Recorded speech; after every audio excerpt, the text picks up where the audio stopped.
Assalamualaikum warahmatullahi wabarakatuh. Salam sejahtera, apa khabar semua? Saya doakan mudah-mudahan semua kita berada dalam keadaan sihat ceria pada pagi yang mulia ini.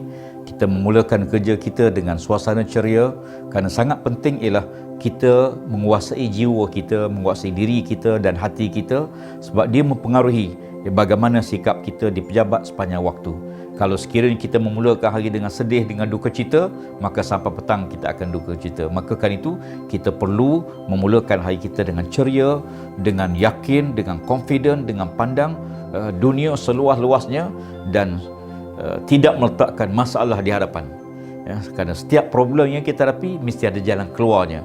Ya, maka kan itu, yang penting ialah bagaimana kita membentuk jiwa kita dan sikap kita setiap kali kita berada dan kita mulakan kerja kita seharian. Tuan-tuan sekalian, para petugas-petugas, para pekerja Kementerian Alam Sekitar dan Air yang dirahmati Allah, saya ingin bicarakan pada pagi ini dengan suasana kerja. Ya, tuan-tuan sekalian, setiap orang berada dalam pos dan tanggungjawab yang berbeza-beza. Ya, tanggungjawab ini sama ada tanggungjawab dalam konteks memikir sesuatu atau bekerja, maka tentu tidak akan sama. Kerana Allah Ta'ala bukan saja menjadikan kita tidak sama, bahkan Nabi-Nabi pun tidak sama.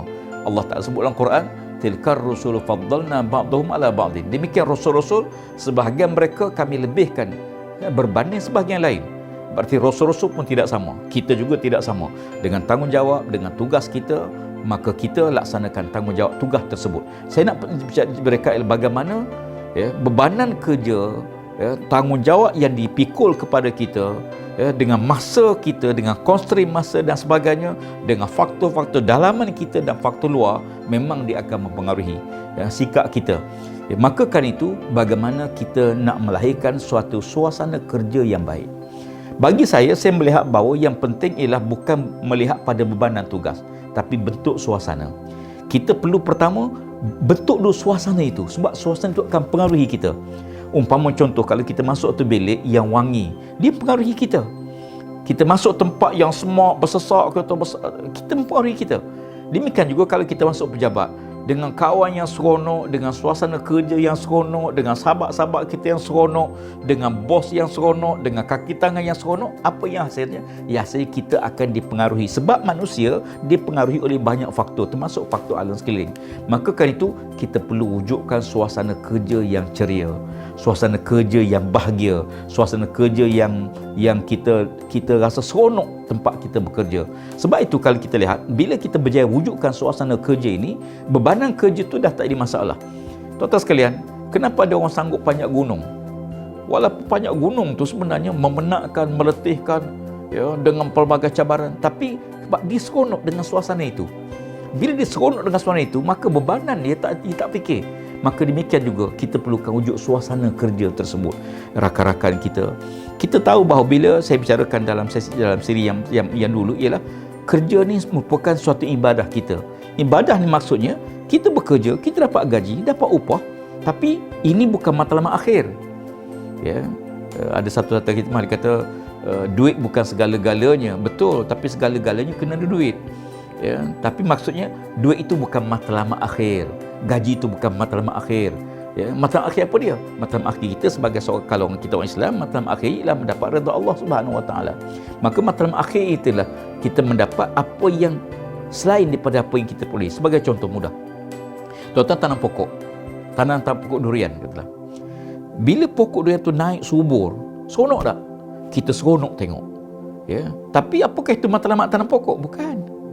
Matlamat bukan nak tengok pokok tu naik subur. Okey, kemudian pokok tu nanti keluar, berendang, subur, sehat. Seronok tak? Kita seronok.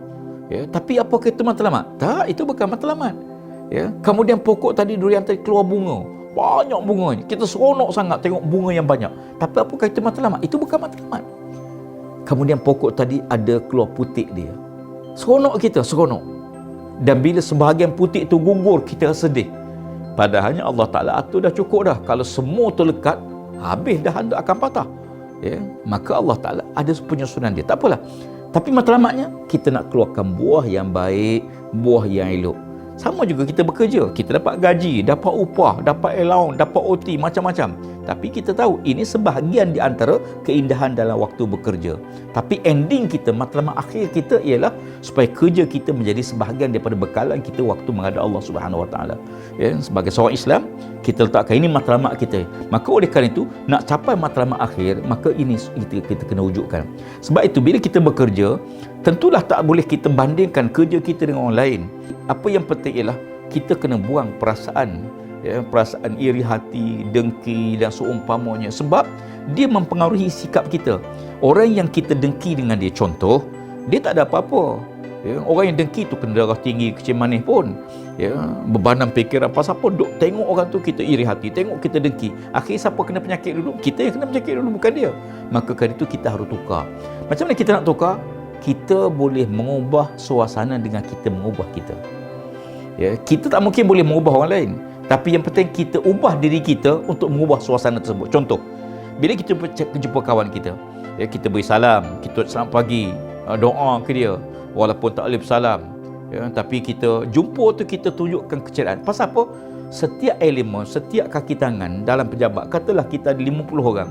Bayangkan kalau setiap orang bagi sikit kegembiraan, orang ini bagi sikit kegembiraan, ini bagi sikit suasana seronok. Akhirnya apa yang berlaku? 50 orang tadi berkongsi suasana.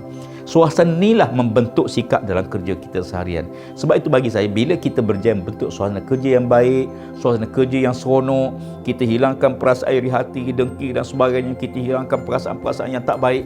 Sebab yang tak baik itu nanti jadi bebanan kepada kita. Maka bila kita boleh wujudkan suasana ini, apa hasilnya? Hasilnya ialah kita tidak rasa bebanan tugas kita sebagai bebanan yang menyusahkan kita. Ya, bahkan tanggungjawab kita boleh buat dengan semungkin. Pasal apa? Bila hubungan akrab dengan rakan-rakan sekerja, hubungan baik dengan kawan-kawan, kita tak segan silu nak minta tolong. Mak, tolong aku sikit ni, aku tak dan. Mak, tolong bawa ni. Kita tak segan silu. Pasal apa? Sebab satu hari nanti dia akan tolong kita. Hari ni kita mungkin minta tolong dia, atau hari ni mungkin kita tolong dia. Satu hari nanti dia akan tolong kita. Ya, maka kan itu dalam berkongsi, ya, tugas seharian, tanggungjawab ini, maka kita tahu bahawa kita tidak mungkin boleh memikul beban yang berat melainkan adanya orang yang membantu kita. Ya, bayangkan, ya, paling mudahlah, ya, kita ambil surat yang kita nak hantar, tak mungkin sampai tanpa adanya postman, tanpa adanya orang yang kutip kemudian hantar pada surat tersebut. Demikian juga kerja-kerja kita lain, kita berkongsi satu sama lain. Maka kan itu, wujudkan suasana ceria, wujudkan suasana seronok dalam pejabat, dan mudah-mudahan kita saling menghormati satu sama lain. Kalau kita nak orang menghormati kita, kita hendaklah menghormati orang lain. Kalau kita nak orang menghargai kita hendaklah menghargai orang lain. Kalau kita nak orang menyanjung kita puji orang lain, kita sanjung orang lain. Maka tidak akan hilang keberkatan, ataupun tidak akan hilang kata pepatah, tidak akan hilang bisaula kerana menyusul buah akal. Siapa kita? Kita hamba Allah, tidak lebih daripada itu. Kullukum min Adam wa Adam min turab. Semua kita daripada tanah, daripada Adam, dan Adam tu asal daripada tanah. Mudah-mudahan kita wujud suasana ceria dalam jabat kita semua, maju jaya, dan mudah-mudahan Allah Ta'ala berkati hidup kita. Terima kasih semua warga Kasar. Sekian, Assalamualaikum warahmatullahi wabarakatuh, dan salam sejahtera.